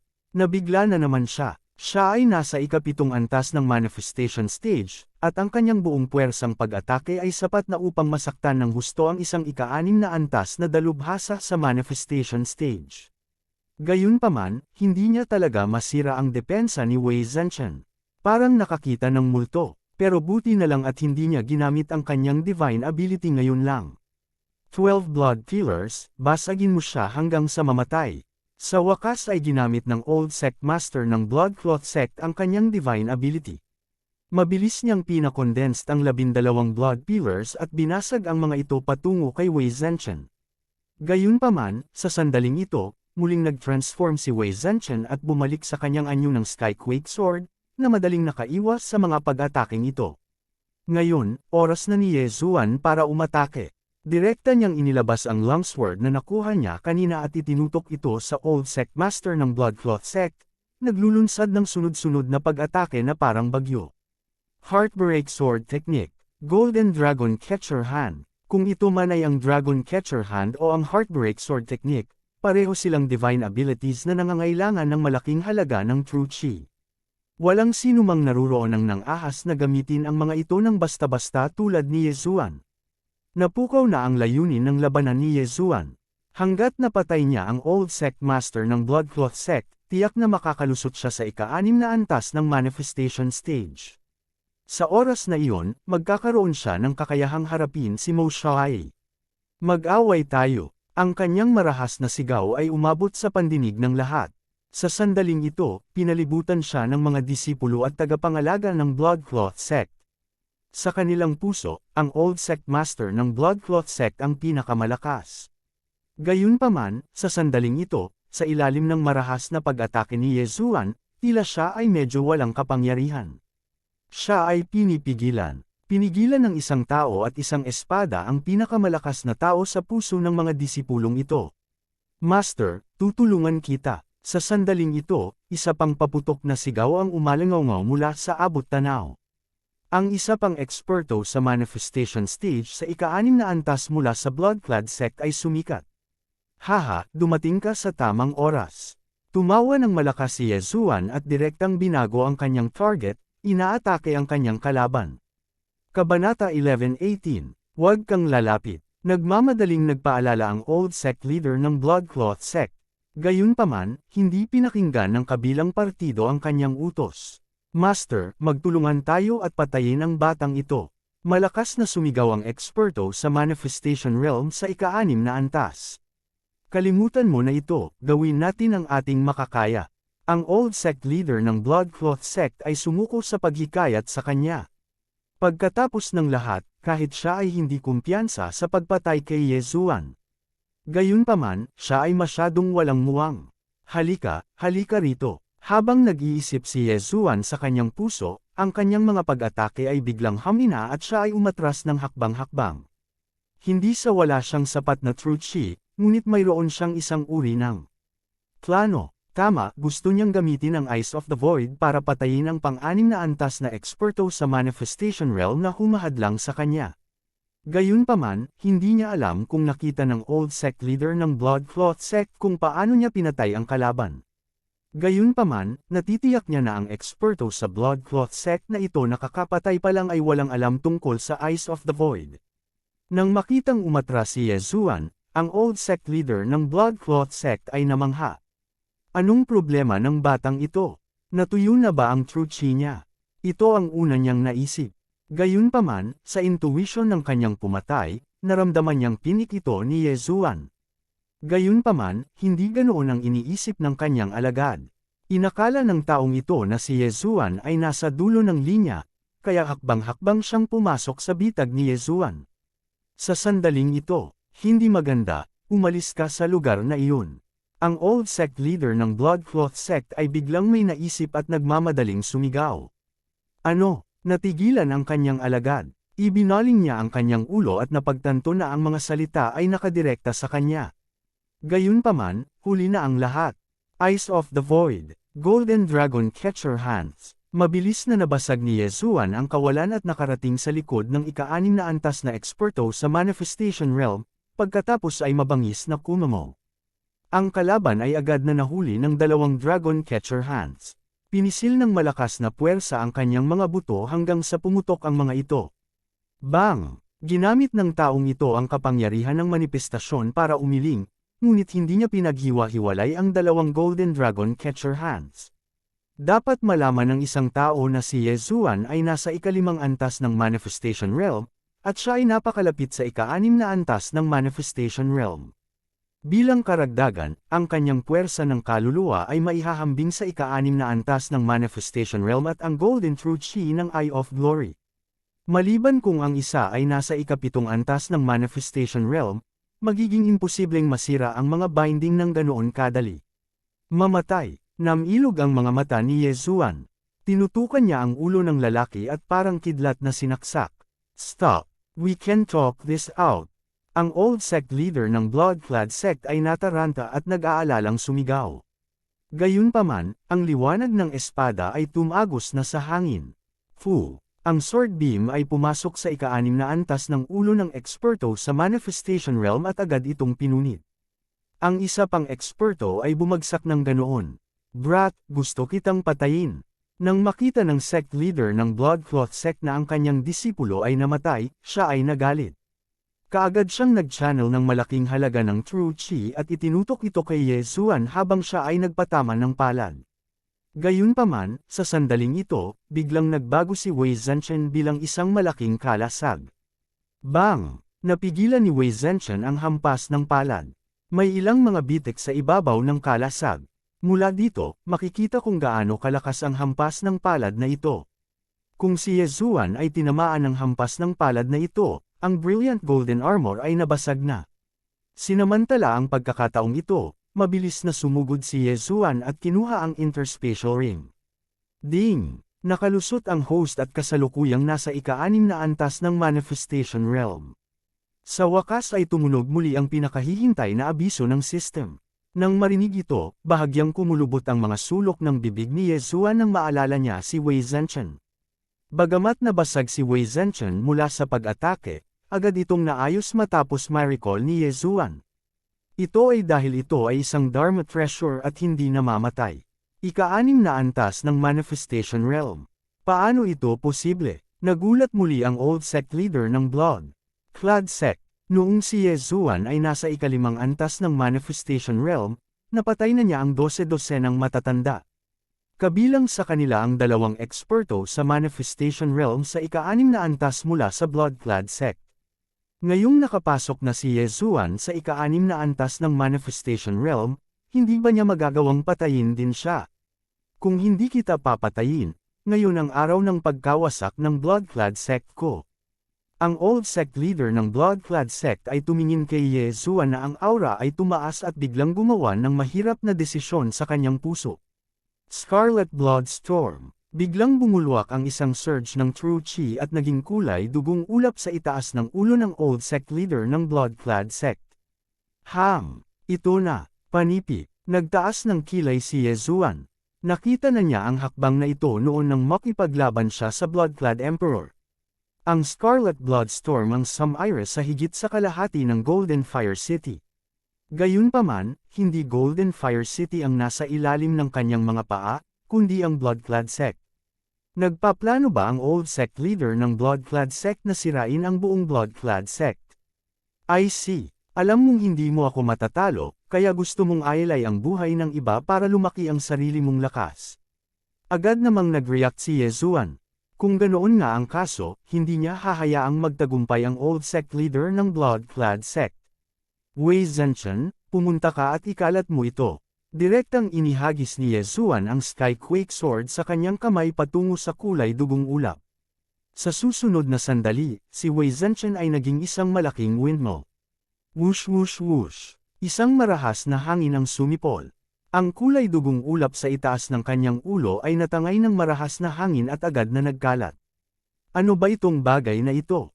Walang nakakaintindi sa nangyayari. Hindi lamang maaaring mag-transform ang isang espada sa isang God of War, ngunit maaari rin itong mag-transform sa isang malaking kalasag. Ngayon, ito ay nagbago sa isang kakaibang bagay at nagkalat ang kulay dugong ulap. Ito ay lampas na sa pangunawa ng lahat. Gayunpaman, biglang nag-react ang mga tao sa paligid. Bilang mga alagad ng Blood-Clad sect, paanong hindi nila malalaman kung ano ang hakbang na ito? Nako, ito ang Scarlet Bloodstorm. Takbo, napakalupit ng matandang sect leader. Gusto niya talagang gamitin ang dugo natin bilang pain para patayin ang kalaban. Umalis ka na dali. Agad na naghiwa-hiwalay ang grupo ng mga alagad ng Blood-Clad sect. Bumalik sa Golden Fire City, nakita ni Yezuan ang Scarlet Bloodstorm. Gayunpaman, ang Blood-Clad Emperor ay nasa ika-5 antas lamang ng Manifestation Realm noong panahong iyon. Ngayon, ang taong gumamit ng hakbang na ito ay isang ika-7 antas na dalubhasa sa Manifestation Realm. Ang kapangyarihan nito ay hindi bababa sa 10 beses na mas malakas kaysa dati.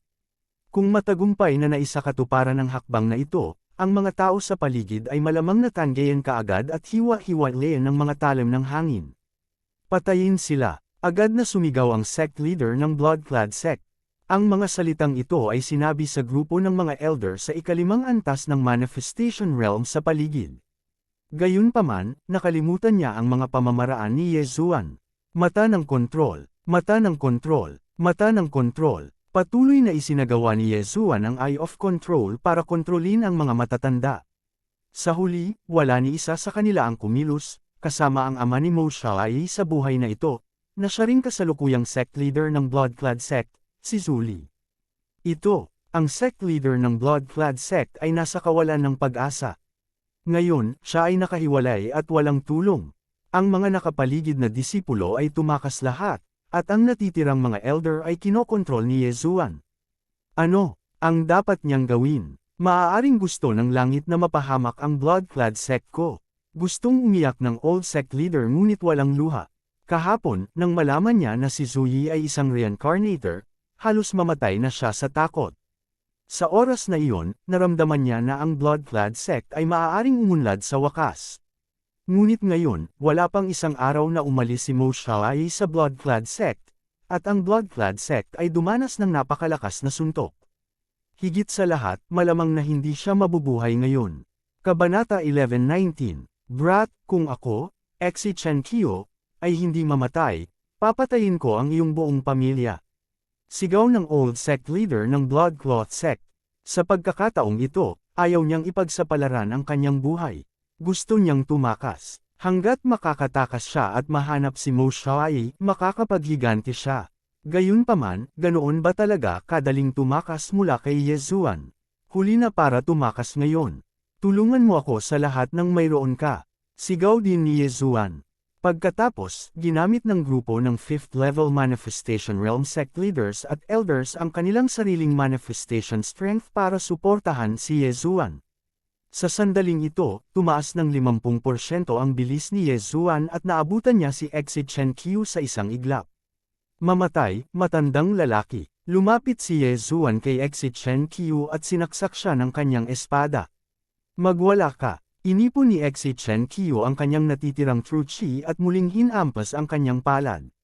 Gayunpaman, tinipon ng heart-shattering sword ni Yezuan ang lahat ng true chi niya sa isang punto at nagkaroon ng malakas na penetrating power. Ang ganitong uri ng pag-atake ay partikular na ginamit upang kontrahin ang mga diskarte sa palad. Poof! Sa mahinang tunog, nabasag ni Yezuan ang palm technique at lumipad patungo kay Exi Chen Qiu. Rip! Ang mahabang espada ay tumusok sa kaliwang dibdib ni Exi Chen Qiu at tumagos sa kanyang puso. Weng! Sa sandaling ito, ang mahabang espada ni Yezuan ay nanginginig at naduraj ang puso ni Exi Chen Qiu. Lagok! Nanlaki ang mga mata ni Exi Chen Qiu. Bago siya mamatay, iniabot niya ang kanyang kamay at naghanda na bagsakan ang ulo ni Yezuan. Sa kasamaang palad, hindi niya magawa. Ang old sect leader ng Blood-cloth sect, si Exi Chen Qiu, ay namatay. Rip! Isa pang malutong na tunog ang narinig. Hinugot ni Yezuan ang mahabang espada sa kanyang kamay. Ang bagay na ito ay sa wakas ay natapos na. Survival of the fittest. Sasamahan ka ng Mo Xiaoyi na iyon. Nagningning ang mga mata ni Yezuan habang kinukuha niya ang universe ring mula sa bangkay. Ang numero 1 tao sa Blood-cloth sect ay dapat magkaroon ng maraming kayamanan. Gayunpaman, nabigo siya. So little. Ginamit ba niya o itinago? Sumimangot si Yezuan dahil nakita niyang mas kaunti pa ang mga gamit ni Exi Chen Qiu kaysa sa kanyang disipulo. Ang isang ikapitong antas ng Manifestation Realm martial artist ay hindi magiging napakahirap. Halika dito. Kaagad, nagutos si Yezuan sa mga elder at sect leader ng Blood-cloth sect na nasa ikalimang antas ng Manifestation Realm. Isa-isang tiningnan ni Yezuan ang universe rings ng mga taong ito, ngunit ang mga bagay ay kakaunti pa rin. Ang iyong Blood-cloth sect ay isang assassin faction. Paano ka magiging napakahirap? Nasaan ang mga bagay? Panipi, hindi nasisiyahang tanong ni Yezuan. Guro, ang lahat ay kinuha ni Mo Xiaoyi. Sagot ni Blood-cloth sect Master Zuli. Mo Xiaoyi. Pagkatapos ng kanyang paalala, agad na nag-react si Yezuan. Lumabas na kinuha ni Mo Zuyi ang lahat. Gayunpaman, ang kasalukuyang Blood-cloth sect ay walang laman. Kaya, natural na gusto niyang malinis ang lahat. Sa tulong ng mga matatandang ito, nilisan ni Yezuan ang buong Blood-cloth sect. Kasabay nito, muling nakapasok si Wei Zhenchen at umabot sa ikapitong antas ng Manifestation Realm. Natatakot ako kahit si Mo Xiaoyi ay hindi inaasahan na sa oras na umalis siya, ang blood cloth sect ay mawawasak ko. Hindi mapigilan ni Yezuan na matawa sa kanyang puso. Noong araw na iyon, pagkatapos siyang patayin ni Mo Xiaoyi, umalis siya ng hindi lumilingon. Sa makatuwid, sa mga mata ni Mo Xiaoyi, si Yezuan ay isang patay na tao. Gayunpaman, ang patay na lalaking ito ang sumire sa blood cloth sect. Kayo, sundan mo ako pabalik sa Zhao family. Sinabi ni Yezuan sa 5th level na mga eksperto sa manifestation realm. Oo, Master. Tumango ang lahat. Bagamat ang 8 taong ito ay hindi malakas at kaya silang patayin ni Yezuan ng mag-isa, ang kanilang lakas sa manifestation realm ay makapagbibigay pa rin ng lakas kay Yezuan. Si Mo Xiaoyi ay isang reincarnator at hindi bababa sa rebirth realm sa kanyang nakaraang buhay. Sa pagharap sa gayong kaaway, si Yezuan ay hindi nang ahas na magpahinga. Kung hindi, bakit niya itatago ang kanyang mga trumpeta? Hindi niya ginamit ang innumerable swords o ang Overlord's limitless sword. Itinago niya ang kanyang trump card para harapin si Mo Xiaoyi. Kaagad, nabasag niya ang kawalan at dinala ang 8 ikalimang antas na mga eksperto sa manifestation realm pabalik sa Zhao family. Mapayapa pa rin ang pamilya Zhao tulad noong umalis siya, ngunit medyo nadagdagan pa nila ng kaunti ang kanilang pagbabantay. Matapos ibalik ni Yezuan ang 8 eksperto, direktang nagtanong siya sa kanyang isipan, Luo, may nangyari ba sa panahong ito? Wala po, young master. Sumagot si Luo sa pamamagitan ng voice transmission. Pagkatapos, sumugod si Yezuan sa Spirit Spring at ibinigay ang mga kayamanan kay Luo. Pagkatapos, sumugod siya sa nag-iisang pang-6 na antas na eksperto sa manifestation realm sa Zhao family. Ika-6 na antas ng manifestation realm. Panipi. Ang ninuno ng Zhao family, na nangangasiwa sa Zhao family, ay biglang nagmulat ng kanyang mga mata. Dati, binalaan siya na ang pamilya Zhao ay maaaring humarap sa isang krisis sa buhay at kamatayan, kaya napakaingat niya. Ngayong naramdaman niya ang aura na ito, nanginginig ang buong katawan niya, at agad siyang tumakbo palabas ng bahay para salubungin ito. Ang aura na ito ay hindi kay Mo Xiaoyi, ngunit kay Yezuan.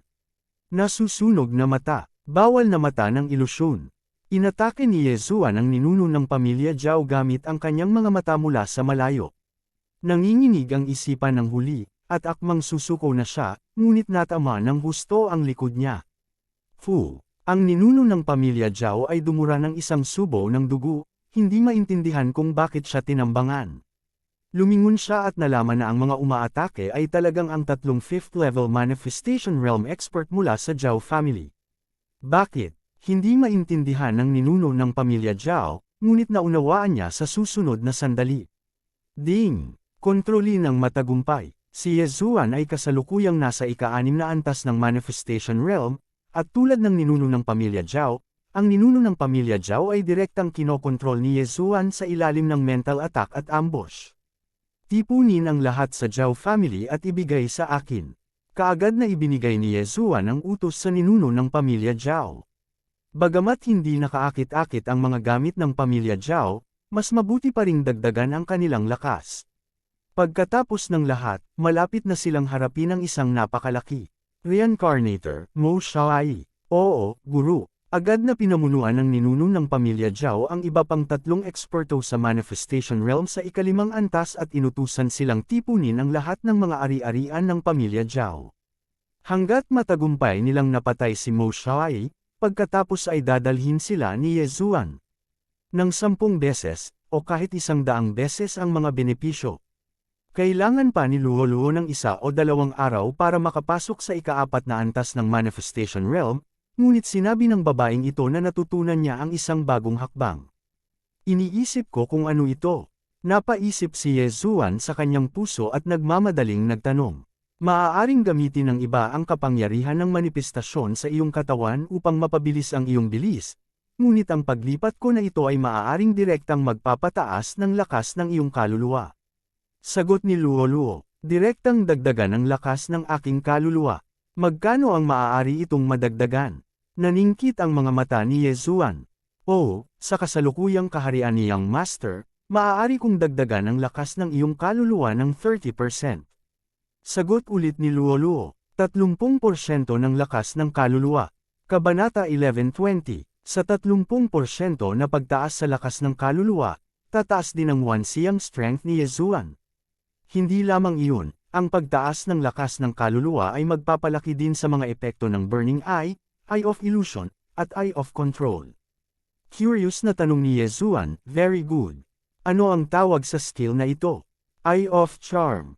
Hindi ba ang kasanayang ito ay dapat magpapataas ng kapangyarihan ng alindog? Bakit ito nagpapataas ng lakas ng aking kaluluwa? Natagpuan ito ni Yezuan na kakaiba.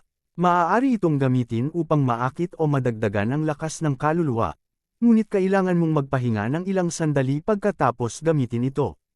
Paliwanag ni Luo, dahil maaari itong magamit, kung gayon dapat kang magpatuloy sa paglilinang. Kung makakalusot ka bago dumating si Mo Xiaoyi, mas malaki ang tsansa nating manalo. Payo ni Yezuan, okay. Pagkaraan ng ilang sandali, ang buong kayamanan ng pamilya Zhao ay nahulog sa bulsa ni Yezuan. Bagamat marami sa mga miyembro ng Zhao family ang hindi nasisiyahan, matapos marinig na ibabalik sila ng 10 beses, handa silang ibigay ang mga bagay. Ang mga bagay na ito ay naitala lahat. Matapos patayin ni Yezuan si Mo Xiaoyi at makumplito ang kanyang misyon sa paghihiganti, ibabalik niya sila ng 10 ulit. 10 beses ang presyo ay hindi masyado para kay Yezuan. Gayunpaman, ang pagpatay kay Mo Zuyi ay magbibigay daan sa kanya na makakuha ng 3 DevR points. Ito ay isang malaking pagbili. Anuman ang mangyari, kailangang mamatay si Mo Xiaoyi. Bago pumunta si Mo Xiaoyi sa Zhao family, mabilis na umalis si Yezuan at naghanda na pumunta sa pinakamalapit na Chen family para tingnan. Kung ligtas ang pamilya Chen, kung gayon si Yezuan ang magkokontrol sa kanila. Kung ang pamilya Chen ay nawasak, ito ay magiging isang babala. Walang masyadong alam si Yezuan tungkol kay Mo Xiaoyi. Hindi niya alam kung kailan papatayin ni Mo Xiaoyi ang kanyang daan patungo sa Zhao family, kaya kailangang maging ganap na handa si Yezuan. Sa kasalukuyang kaharian ni Yezuan, aabutin lamang siya ng ilang oras para makarating sa Chen family. Inaasahan lang niya na hindi papatayin ni Mo Xiaoyi ang kanyang daan patungo sa Zhao family sa ilang oras na ito. Mas mabuti kung ligtas ang pamilya Chen. Sa ganitong paraan, mas malaki ang tsansa niyang manalo. Gayunpaman, ang mga bagay ay hindi kasing simple ng iniisip niya. Sa kalagitnaan ng Chen family, bigla niyang naramdaman na may isang taong kinokontrol niya ang namatay. Luo, may namatay. Ano ang sitwasyon? Nag-aalalang tanong ni Yezuan. Ayos lang ako. Nagmamadaling sagot ni Luo. Mahigpit na nakakunot ang mga kilay ni Yezuan habang maingat niyang naramdaman saglit. Ang taong kamamatay lang ay isang 5th level Manifestation Realm expert ng Zhao family. Sa ngayon, lahat ng nasa Zhao family sa ika-4 na antas ng Manifestation Realm at pataas ay mga subordinate niya. At ni Luo, ang eksperto sa Manifestation Realm sa ika-5 antas na ito ay hindi maaaring mamatay ng walang dahilan. Pagkatapos, mayroon lamang isang posibilidad. Mo Xiaoyi. Si Mo Xiaoyi siguro. Nang inig si Yezuan at nagmamadaling pinunit ang kawalan upang bumalik sa pamilya Zhao. Gayunpaman, nang pumasok siya sa Void Gate, naramdaman niyang may pangalawang tao ang namatay. Si Mo Zuyi lang ang makakapatay ng napakaraming tao sa ganoong bilis. Pagkatapos ng lahat, si Mo Xiaoyi ay isa ring walang katulad na assassin sa kanyang nakaraang buhay. Nang bumalik si Yezuan sa pamilya Zhao, dali-dali niyang ginamit ang kanyang Eye of Perception para maramdaman ang sitwasyon. Ang kanyang Eye of Perception at espiritual na pakiramdam ay sapat na upang masakop ang buong pamilya Zhao. Gayunpaman, wala siyang mahanap na hindi pamilyar na aura. Ang nakasuot ng dugo na Chanzi ay orihinal na nasa ika-5 antas ng Manifestation Realm, kaya si Mo Xiaoyi ay nasa ika-5 antas man lamang ng Manifestation Realm, o maging sa ika-6 na antas. Gayunpaman, hindi siya mahanap ni Yezuan. Napakalakas ng concealment technique. Gaya ng inaasahan sa isang assassin ng Rebirth Realm. Nilunok ni Yezuan ang kanyang laway at nagmamadaling nag-utos sa lahat. Kasabay nito, lumipad siya sa langit at ginamit ang kanyang Eye of Revelation para i-scan. Gayunpaman, lumipad siya. Shoo! Isang malamig na liwanag ang tumama. Oras. Nanlaki ang mata ni Yezuan at nagmamadaling umiwas sa gilid. Fu! Sa mahinang tunog, ang dibdib ni Yezuan ay direktang tumagos. Buti na lang at mabilis siyang nag-react at hindi nasaktan ang puso niya. Kahit na ang kanyang puso ay hindi na ang kanyang mahalagang punto, ang mata ng kawalang hanggan ang kanyang sikreto. Kung hindi niya ilantad ang sikretong ito, maaaring mailigtas nito ang kanyang buhay sa isang kritikal na sandali, o kahit na mabaligtad. Ang malamig na liwanag na tumagos sa kanyang dibdib ay nagmula sa isang sulok ng Zhao family. Sa sandaling natamaan si Yezuan, dali-dali niyang ginamit ang kanyang Eye of Revelation para tumingin. Gaya ng inaasahan, nakakita siya ng figure sa isang anino. Kung ang isa ay tumingin sa mata, tiyak na hindi nila ito makikita. Kahit sa Eye of Perception, hindi nila maramdaman ang aura na ito. Ang figurang ito ay tila isa sa pader. Kung may tatayo sa harap nito, maaaring hindi nila ito matuklasan. Bakit ikaw? Isang pamilyar na boses ang narinig, at ang taong nasa sulok ay dahan-daang lumabas. Ang taong ito ay si Mo Xiaoyi, isang mamamatay tao sa Rebirth Realm. Ngayon lang, naramdaman niya ang aura ni Yezuan, kaya diretso niya itong pinatay. Gayunpaman, hindi niya inaasahan na iiwasan siya ni Yezuan. Ang hindi niya inaasahan ay ang taong napatay niya ay si Yezuan, na sa tingin niya ay patay na. Si Yezuan ay talagang buhay pa. Hindi, imposible. Malinaw kung tinusok ang puso niya. Dapat ay kambal sila. Hindi makapaniwala si Mo Xiaoyi na siya ay nabigo at nagmamadaling humanap ng dahilan para sa kanyang sarili. Gayunpaman, sa sandaling ito, nagsalita si Yezuan. Sinabi mo na kung hindi ako mamamatay, ito ang magiging kakayahan ko. Tumingin si Yezuan kay Mo Xiaoyi at malamig na sinabi. Ikaw ba talaga? Hindi ka namatay? Gulat na tanong ni Mo Xiaoyi. Sino siya? Sa kanyang nakaraang buhay, siya ay isang walang katulad na Rebirth Realm assassin. Mula nang magdebut siya, ni minsan ay hindi siya nabigo. Hindi kahit isang beses. Gayunpaman, sa pagkakataong ito, talagang sinira niya ang record. Siyempre hindi ako namatay. Malamig na sagot ni Yezuan. Nagbibiro ka ba? Ang taong pinatay ko noong araw na iyon ay nasa ika-4 na antas pa lamang ng Manifestation Realm, at ikaw ay nasa ika-6 na antas ng Manifestation Realm. Ikaw dapat ang kanyang kambal na kapatid, sabi ni Mo Xiaoyi na nakakunot ang noo habang hawak niya ang sibat sa kanyang kamay. Sa katunayan, kahit na ito ay ibang mga tao, malamang naiisipin din nila iyon. Si Yezuan ay nasa ika-3 antas lamang ng Manifestation Realm noong pinatay niya ang Bloodclad Emperor.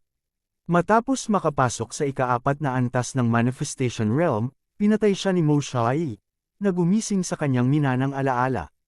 Sa loob lamang ng ilang araw, talagang nakalusot siya mula sa ika-4 na antas ng Manifestation Realm hanggang sa ika-6 na antas ng Manifestation Realm. Kahit si Mo Xiaoyi mismo ay hindi magawa. Wala akong kambal. Noong araw na iyon, nabigo ka. Nakinabang din ako sa kalamidad at nakalusot sa ika-6 na antas ng Manifestation Realm. Sabi ni Yezuan. Natahimik si Mo Xiaoyi nang marinig niya ito. Sa sandaling ito, ang kanilang pag-uusap ay nahulog sa pandinig ng mga tao sa paligid. Kaagad, ang grupong ito ng mga tao ay mabilis na lumikas sa lugar, kabilang ang Zhao family. Kasabay nito, mabilis ding sumugod ang mga eksperto. Hindi ko inaasahan na pagkatapos ng libu-libong taon na hindi nabigo, masisira ko ang record pagkatapos muling magkatawang tao. Nabibilang pa rin ang mga salita ko.